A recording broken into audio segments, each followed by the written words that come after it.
I don't know who this is for, but the Lord is saying, you keep asking me to bless you. You keep asking me to increase you, to elevate you, to expand you, to give you more. He says, but I'm asking you a question. How have you stewarded what I've already given you? He says, you want increase, but what did you do with the last portion? You want elevation, but how did you handle the last level? You want multiplication, but what have you placed in my hands to multiply? He says, who have you sown into lately? Who have you been a blessing to? What have you given outside of yourself? He says, because many of you are constantly praying for a harvest, but you have not planted any seeds. God is saying you're looking to reap, but you haven't sown. He says, I give you something to work with, and I expect to see you give me something back that I can multiply. Some of you have given me nothing to multiply, he says, yet you're frustrated that you see no return. He says, you want the bigger house, you want the better car, you want the promotion, you want the marriage, you want the children, the pregnancy, and the next level. But when was the last time you stopped focusing on yourself and poured into someone else? When was the last time you gave without expecting something back? When was the last time you cared about what I cared about?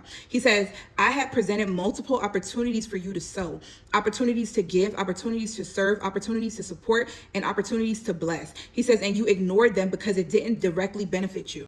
He says, do you not know that when you bless, do you not know that when you give to the needy, you're lending to me? Do you not know that when you bless the least of these, you're doing it unto me? He says, where your treasure is, there your heart will also be. And many of you have shown me where your heart is. It's at the center of your wants, your needs, your advancement, and your comfort. He says, but my kingdom is not built on selfishness. Why would I continue to elevate a greedy spirit? Why would I pour into someone who only pours into themselves? He says, you're supposed to be a vessel that I can send blessings through. But if everything I send you stops at you, what am I using you for? He says blessing is not just about accumulation, it's about distribution. Increase is not just about possession, it's about stewardship. He says elevation is not just about status, it's about responsibility.